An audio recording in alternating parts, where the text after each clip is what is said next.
Welcome to EPG Pathshala. This is your module on Hart Crane's poetry. I am Shormila Mojumdar, Associate Professor, Department of English, University of Kalyani, West Bengal. Hart Crane is a modernist American poet who was born in 1899 and committed suicide in 1933. So he lived to be only 33. He had a rather problematic personal life because when he was about 17-18 years old, his parents separated, and he had a lifelong problem of alcoholism. He was a homosexual, but because of his upbringing, he always suffered from a kind of sense of guilt. So all these things contributed, probably contributed to the suicide, which ended his life at a very young age. Harold Hart Crane, popularly known as Hart Crane, was born at Garrettsville, Ohio.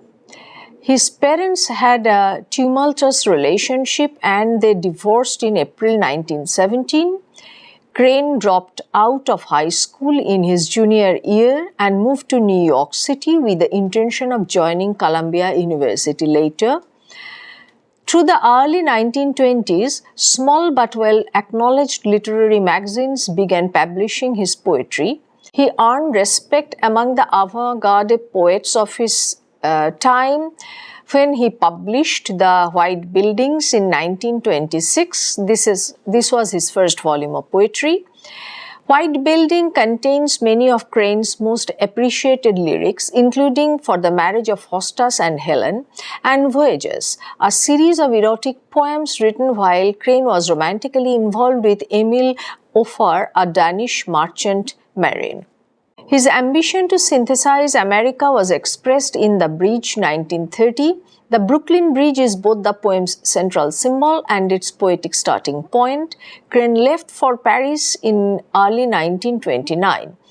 The Bridge received poor reviews, but Crane's sense of his own failure became crushing. Crane's life came to an end on the Gulf of Mexico, where he jumped off a ship he was sailing in. Now, as I was telling you, it was a troubled life and ended in a suicide. And Crane was, when he was writing Bridge, obviously he was inspired by Walt Whitman's poem Crossing Brooklyn Ferry. And Brooklyn Bridge is a symbol, almost a symbol of the New York City itself. So it inspired Crane to write almost an epic of the American life, synthesizing various aspects of American life. And in his poetic endeavor, he was hugely inspired by T.S. Eliot and the Westland. And he felt that the Westland was very negative, full of death and destruction, and he tried to write something which will end in with some rays of hope, not as desperate or as distressful as the Westland. Crane's critical effort, like John Keats, is most distinct in his letters. He exchanged his views through letters with Alan Tate, Ivor Winters, Eugene O'Neill, and Graham Munson, and shared critical opinions with William Carlos Williams, E. Cummings, Sherwood Anderson, Kenneth Bach, Waldo Frank, Harriet Monroe, Marianne Moore, and Gertrude Stein. Crane's most significant critical views on poetry are expressed in his letters. So you see, Keats is very well known for his letters, and what can be considered to be the body of literary criticism that Keats ever wrote is actually contained in the letters that he wrote to his brother. For example, the one brother who sailed to America and other friends. So the large body of Keats's critical work is contained in his letter, and just like Keats, Hart Crane also was a prolific letter writer, and most of his critical opinions are contained in his letters. Crane's letters to Munson, Tate, Winters and his patron Otto Hermann Kahn are particularly perceptive. His two most famous stylistic defenses emerged from correspondences through his letters. His Emersonian General Aim and Theories, 1925, was written to pursue Eugene O'Neill for writing a critical foreword to White Building, and the famous letter to Harriet Monroe, 1926, was part of an exchange for the publication of At Melville's Tomb. So he tried to persuade Eugene O'Neill to write a foreword to White Building, which was not really very successful. Eugene O'Neill didn't come up with a very favorable review of the book, and he also exchanged letters with Harriet Monroe to publish his poem At Melville's Tomb. Now, something that you must notice here, that there is some amount of intertextuality in his poems, and by intertextuality we simply mean, even if you don't go into the nitty-gritties of the theory, intertextuality is the interlinking of texts which is being written now and the texts which have been written earlier, and the poet's or the author's awareness of the existence of that text, and drawing material, comparison, inspiration, drawing material and comparison from the earlier text. Let's have a look at the works of Hart Crane. White Building, his first anthology, was published in 1926. Then came The Bridge, probably his best known poem, in 1930. The complete poems of Hart Crane was edited by Mark Seaman, and it was introduced by Harold Bloom in 2000. And there are other several editions of his poems and letters which were subsequently published, some immediately after his death, some long after his death. The Bridge. Here is a summary of the poem. The poem opens with the image of a seagull taking flight from its perch on the water. It flies past the chained shadow of the Brooklyn Bridge and on into the distance past the Statue of Liberty. So what is important is the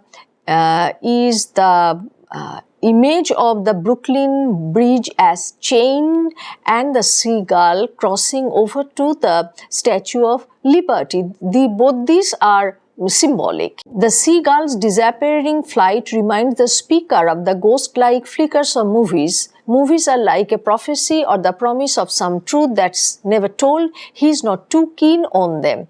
Now you see, when Hart Crane was writing this poem, cinemas were hogging the imagination of American public at large, and the way today cinema is looked at was probably not the way cinema was looked at that point of time. So cinema was a promise of it was some prophecy, it was some promise, and a promise of some truth that is never told. And so Crane was not really very sure how much he liked the cinema, and cinema came into this poem only as images. The poet admires the bridge from across the harbor, the way the sun shines on it, the way the bridge embodies potential energy, and the way it hangs free in the air. The poet now sets to describe how a mentally unstable person runs to the top of the bridge, stands for a moment, and then commits suicide by jumping off the bridge. It's almost foreshadows his own death, because he didn't jump from the bridge, but he actually jumped from a ship into the sea. And so you see, the bridge stands for him for many things. For example, it is a symbolic bridge that connects two sides of the river, which means various aspects of various walks of American life. But at the same time, the bridge is also harbors a mentally unstable person who goes onto the top and finally jumps into the sea to commit suicide. So the bridge for him stands for so many things. The next picture presented is that of Wall Street. You know, Wall Street is the financial hub of America. Their stock exchange is located there. So Wall Street is a symbol of powerful America, which is financially powerful, which is militarily powerful, which has become mechanical and lost some of its human values. In a way, Wall Street represents the inhuman face of America. So the next picture in the poem is that of Wall Street, where light passes through the girders of high buildings onto the still street below. Clouds are sailing by and tall structures called derricks seem to be turning. The wind from the North Atlantic passes through the cables of the bridge. The bridge offers the promise of a reward which is as mysterious as the mysteries of heaven described in Jewish scriptures. The speaker expresses that the bridge watches and as anonymous people pass by and functions like a forgiving element shadowing the anonymity of passers-by. Like a king, it pardons people. So you see the overwhelming presence of the bridge on the scene of New York City, because New York City gives shelter to huge number of American population, for a huge number of people. All of them are anonymous, and that the mass of anonymous people who pass the Brooklyn Bridge every day on their way to work, on their way back home, and this kind of gives you a picture of life in the New York City on an ordinary day. The bridge is described as a fusion of religious and artistic symbols to enhance its majestic presence. The speaker wonders how something as petty as human labor was able to hold together the choiring strings of the harp like Brooklyn Bridge. It's a refuge for extraordinary and marginal figures like prophets, pariahs, and lovers. So you see, the Brooklyn Bridge is a celebration of mundane physical, human physical labor. It is a show of engineering skill, which is also a kind of labor. And there is poetry in the bridge because he describes the chains of the bridge as choiring strings, as if they are producing some kind of music, as if the whole bridge is a stringed instrument and it's being played on and it is producing some kind of music. As night falls, the speaker watches the traffic lights to go over the bridge. The lights remind him of eternity, and the bridge seems to hold the sky up on its towers. It is so high that the speaker feels the stars are bedding thy path. So the bridge is associated with all the five sensory experiences of human beings. It is producing musical sound, it is producing celestial lights, it's connecting lives, it's giving hope, it's taking back hope, it sometimes harbors prophets, lovers, psychologically unstable persons. So it provides huge canopy over the city of New York. The speaker stands by the piers in Manhattan, looking at the shadow of the bridge in the light of the city. The lights in the windows of office buildings and apartments have been put out, signifying the end of day and approach of night. The shadow of the bridge is only clear at night. It's winter and another year is passing by, making the bridge grow in years and experience. The bridge here stands as a symbol of eternity. In this section of the poem, the bridge almost assumes a human personality, growing in age, growing in experience, and and it becomes a symbol of eternity, which no human being can be as eternal as the bridge. So and another thing is important, because the whole description in the poem is centered on the bridge, and the area around the bridge, Manhattan, is being mentioned, and so the places, everyday places where people go to work, where businesses are transacted, they are transformed in the fabric of this poem, and they stand for American life, various aspects of American life, its hopes, its despairs. In a way, his ambition to write an epic centering on the Brooklyn Bridge he is trying to realize in this poem. But like the river beneath it, the bridge never sleeps. Not only does it connect one side of the river with another, it seems to connect one side of America with another. It connects Americans. It functions as a symbol of unity and harmony. In the final two lines, the speaker asks the bridge to descend to the level of mere mortals and to help fill the space that God has left empty. So the mere concrete bridge to a symbol and back to be at par with humans on the ground. That is the movement that has been described in the poem.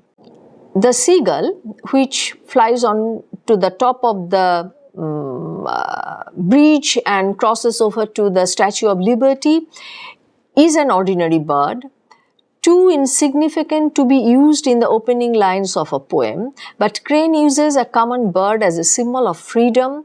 Throughout the poem, he tries to reinvest our belief in the value of ordinary and anonymous things.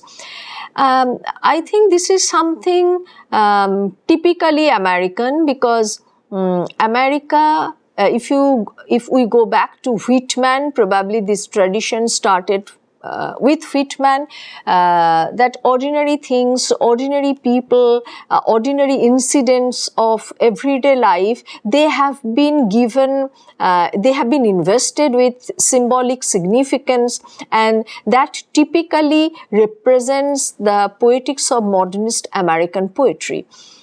Also, Crane is making an allusion to Walt Whitman's Crossing Brooklyn Ferry, another classic poem about crossing from Brooklyn to Manhattan, written before the Brooklyn Bridge was constructed. So you have two views. One poem, it was written in the 19th century when the river has to be crossed in a ferry, and there is the other poem where the river, you can drive across the river on the bridge.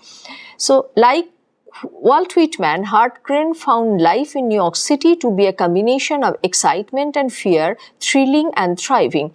So this is very modernist, because in modernist poetry, you will find that city occupies a very central position. If you compare this with the romantic poetry, you will find that in romantic poetry, city hardly figures, and in modernist poetry, it is the city and the city and the city which occupies a very central position. So the Brooklyn Bridge, on the one side of which is Brooklyn, on the other side of which is Manhattan, and that kind of symbolizes the entire New York City, is reflects one major preoccupation of modernist poetry. Crane represents a generation who had invested their faith in spirituality and not any institutionalized religion. His spirituality seems roughly in line with the twin 19th century currents of British Romanticism and American Transcendentalism. Yes, as I have tried to argue earlier, that American Transcendentalism is actually a late flowering of British Romanticism, and in America Transcendentalism was a reaction against Puritanism, because Puritanism was regimental in the sense that it spread its vice-like grip over every aspect of human existence, and you see the transcendentalists were particularly protesting against the church's agency to be the only method of communion, only means of communion between an individual and God, and they wanted to assume the agency themselves, by which I mean the individual should have the agency to communicate with God. And you know, the difference between religion and spirituality is that religion is a set of teaching, it can be a set of ritual practices which is dictated by a church or some such institution, but spirituality is something entirely different which can be independent of religion. Spirituality is the individual's awareness of his inner being, of his necessity to communicate with God, of his necessity to find out what is wrong and what is right, and all for himself, by himself, and may I say so, of himself. Into Brooklyn Bridge and the larger poem containing it, The Bridge, Crane makes an effort to establish a new mythology that does not contain mythical heroes but people and objects from ordinary life of the Americans. To Brooklyn Bridge primarily talks about the humdrum realities of New York City life and not America at large. Crane considered New York City a symbolic representation of America as a nation. It's the city of the future, full of exhilaration and menace, magnificent wealth and dismal poverty, where drudgery and fantasy coexist. Hart Crane sees New York as a place of great national potential.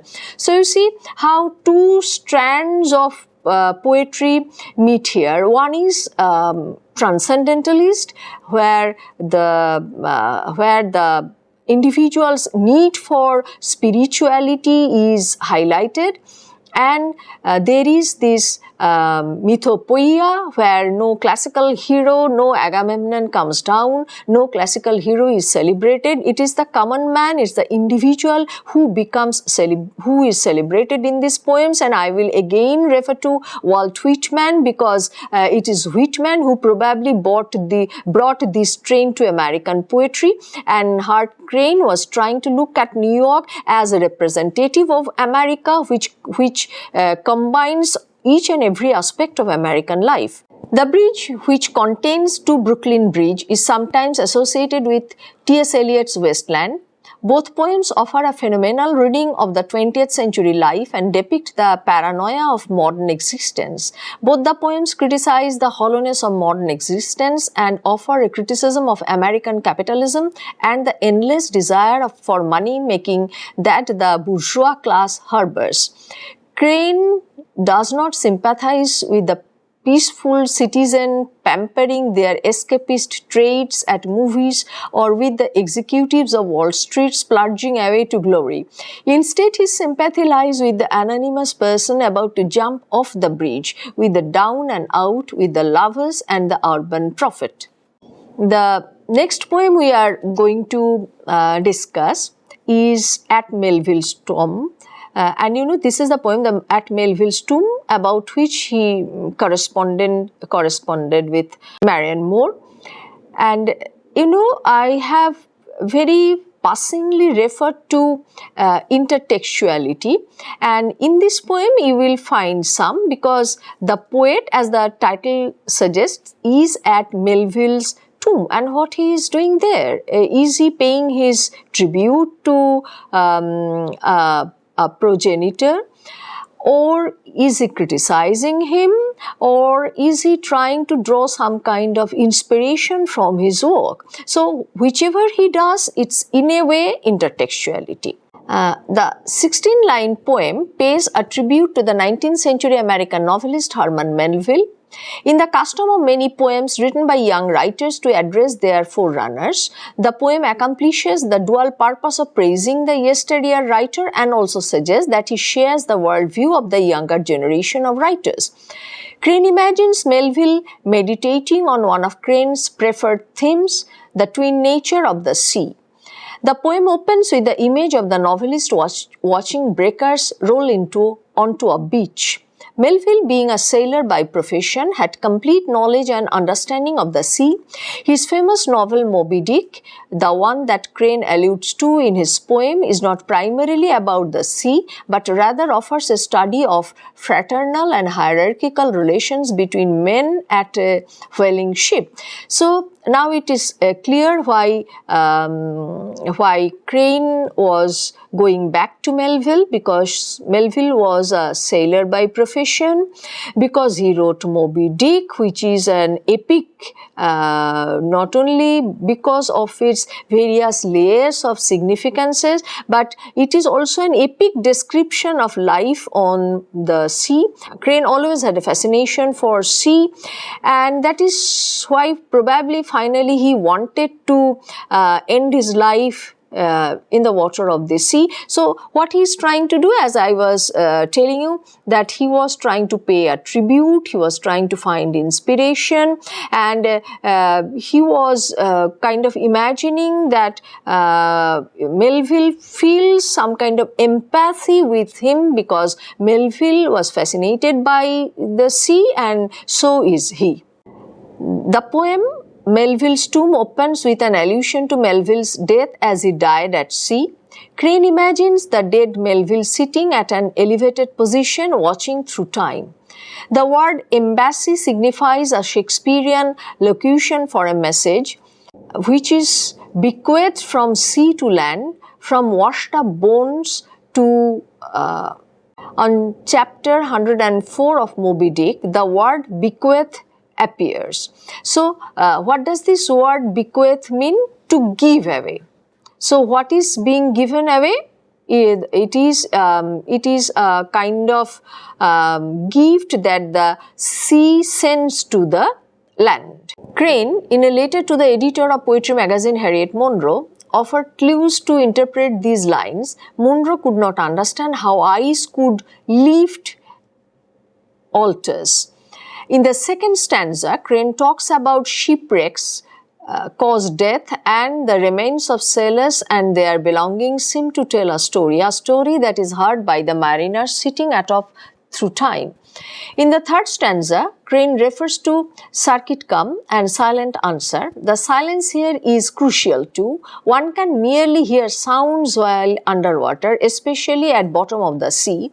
Therefore, wrecks pass without sound of bells, the same bells which Crane borrows from chapter 9 of Moby Dick, the continual tolling of a bell in a ship that is foundering or at sea in a fog. So, when does the bell toll? When it announces a death. And it so happens that in a ship, because the sailor's life is always at a danger, it seems the bell keeps on tolling, and this is an idea he borrowed from Melville's novel.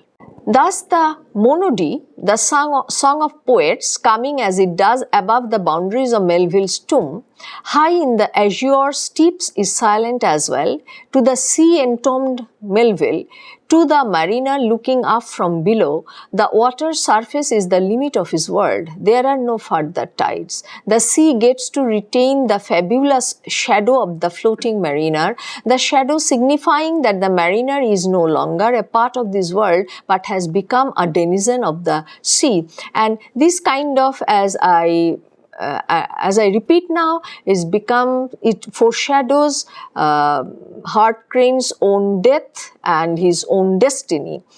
Thus, Melville from his tomb bears witness to the profound feeling of timelessness that his vision of the sea invokes, and probably that is exactly what Hart Crane was trying to do when he invoked Melville, who died on the sea and whom he imagined to be sitting atop a ship, witnessing what is happening through ages, through decades, through a long period of time, probably time till eternity.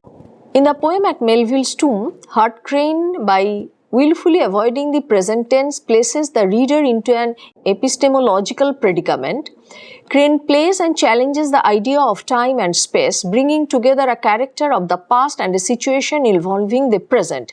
In the process of reviving Melville and his vision, for example, the poet alerts his readers of the present that had extended its existence in the past that Melville occupied, just as the he of the poem who is living or whose significance lies in the past. The last stanza of the poem further problematizes the concept of time and human knowledge by stating that the mariner will not wake up, therefore suggesting the impossibility of the human race waking up to a futuristic epiphanies of the secrets of time and space. Human knowledge of time will always be limited, and only the sea will harbor secrets of eternity. Therefore, the shadow of the mariner is timeless and does not limit itself to any specified time frame. The next poem is My Grandmother's Love Letters. My Grandmother's Love Letters was composed in 1919 and appeared in Crane's 1926 collection, White Buildings. The poem consists of 6 stanzas, 3 of which are fairly traditional quatrains, and the other 3 deviate from that established pattern. Now, what is a quatrain? What is a quarter? It is the 1/4. So, it is 4. When you are talking about a quatrain, you are essentially talking about a stanza which has 4 lines. So, the first 3 stanzas have traditional 4 lines, and the next 3 stanzas he deviates from the conventional form and kind of experiments. The event that gave way to the composition of the poem is rather uncomplicated. The poet discovers his grandmother's letters tucked into a corner of the attic and contemplates reading them. In the process, Crane rediscovers his grandmother and wants to embark on an imaginary journey with her. The poem describes a rainy, starless night where faint light of memory is the only source of illumination. The poet now talks about human memory, his grandmother's old, faded, fragile and friable love letters that were hidden into the corner of the attic. So you see, this is a kind of memory poem. He revisits the love letters of his grandmother, and he is trying to fill in the gaps there by constructing a whole story, the cues for which were there in the grandmother's letters. These letters contain the private history of the poet's grandfather, of the delicacy with which one trade on the private space of Elizabeth, who before the discovery of these letters had just been referred to by the relationship she had shared with the poet. Therefore, Crane writes, over the greatness of such space, steps must be gentle. Crane seems to be striving to find a connection between him and his grandmother, a connection perhaps as thin as an invisible white hair, a connection that would help him to understand her private life better. Now you see, when you refer to somebody as grandmother, this is you refer to a definite relationship. It is consanguineous and it is societal. So the grandmother is either my mother's mother or my father's mother, but that the grandmother is an individual, a separate person. She had a private life of her own, which could have been very exclusive. All these things are always remain beyond our ken, because we always think of grandmothers as old ladies and who is very happy and satisfied and achieve the end of their life by becoming grandmothers. But through these letters, the poet seems to realize that the grandmothers are individuals, separate human beings. They had their private lives, and so when he is trying to establish a connection between him and his grandmother, it is not the consanguineous relationship, it is not the societal relationship, it is the relationship between two individuals who are separated by time, and that is why he wants to tread as softly as possible because the link is very tenuous. The connection trembles as he follows the absent presence of his grandmother in these letters. The poet is not only defining a lack of connection, but is realizing that he can never completely understand the weight of another person's interior life. This inability works both ways, for grandmother and grandson. The poet comes to terms with this lack of connection in the penultimate stanza where he asks himself, "Are your fingers long enough to play old keys that are but echoes? Is the silence strong enough to carry back the music to its source?" The answer to many readers might be negative. The letters themselves are liable to melt as snow and, like memory, are incredibly fragile. So you see what I was talking, that this is a relationship between two individuals, not between a grandmother and a grandfather, a grandson. And you know, the grandson as an individual and the grandmother as an individual, lot of them are unsaid between them. They know a lot, they do not know a lot of things about each other, and when the grandson tries to reconstruct, he is using the image of playing a piano, and so he says that if do you have a long enough finger to play the old keys and produce the echoes? Probably not. Probably all these will result in silence, because memory is incredibly fragile, and the letters which contain the private life of the grandmother may melt like snow any moment. The next poem is Voyages 1.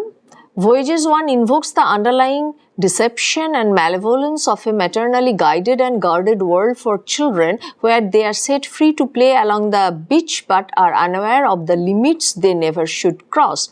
The poem opens with a bright and gay description of children playing on the beach. Children are referred to as urchins because of the bright and striped swimsuits they wear. It's interesting to know that the children are playing above the waves and not in the water. In fact, the ruffles of the first stanza translates to the folds of the second stanza, folds invoking the image of curtains. Therefore, it can be interpreted that the waves offer an enclosure, a sort of boundary to protect the children from any exposure to hidden truths. These urchins, like children, have indulged themselves in child's play, but the apparently innocent games is not free from malice, as they contrive to compete for shells and do not deter from obstructing their opponents by scattering sand. The poet now draws our attention to the treble injections that the children indulge in. The children are by nature curious, and their curiosity is enhanced when things are censored from them. Thus, the waves with their shield-like function do invoke the curiosity of the children to explore what lies beneath the folds. At the end of the second stanza, the poet expresses his desire to articulate his knowledge of the dark forces of this world and to protect the innocence of these children with his experience. He urges the brilliant kids to frisk their dogs and fondle the seashells and stick. The sexual innuendo is clear with the use of words frisk and fondle, as if the poet is suggesting the inevitable exposure of the children to the world of adult experience. The idea is carried in the description of the shells and sticks, as the subsequent phrase insists, are bleached by time and the elements, like the fragments of Beckett wheat in the first stanza. They are tokens of death. The next poem is Chaplinesque. The title itself is almost self-explanatory, so you can very well imagine it's Charlie Chaplin who is being referred to in the title of the poem. The poem presents a voice to all those that are categorized as dissenters or social outcasts. They join their voices to state how to express their containment in making meek adjustments and are satisfied with random consolations. The self of Chaplinesque is a child of what is arbitrary, whose great hunger and need, as signified in his two ample pockets, find contentment in the wind. His wealth comprises abundant emptiness of his ragged pockets, which are always open to the world, ready to accept and obtain what the world offers with love. They still have the heart to protect a hungry kitten from the fury of the world and not walk past ignoring its miseries. The oscillation between the world and the self, between the world's inventiveness and the self's combative powers, is the essence of the poem. The self has to be resilient and assiduous to have its way in a world where its character is at constant contradiction with the established norms. The Chaplinesque self does not deter from facing the critiquing laughter of the society. They would embrace the doom of going against the idea as they are well aware of the consequence. They would face the dull squint of this world, the innocence and surprise, therefore rejecting what is being critiqued of them. Chaplinesque analyzes that the game of life, the clown's alteration of the world stage that enforces smirks, this Chaplinesque self is receptive to the unspoiled gratuity of the image of liberation beyond its need, its embarrassment and its hunger. He finds a spiritual fulfillment. He has heard the grail of laughter that the moon indulges in while looking down on an empty ash can, the burnt out remains of the world's fury. You can very easily hear the echo of one of Eliot's poems, Burnt Norton. Despite living in a world that critiques him and is later critiqued by the elements of nature, the Chaplinesque self can rise above these quandaries and experience a spiritual connection with the self, despite the dull squint and the smirks of the society amidst its own miseries and desires, finds emotional appeal to the helpless cries of a kitten. The Chaplinesque self can still love the world despite all the flaws this world has.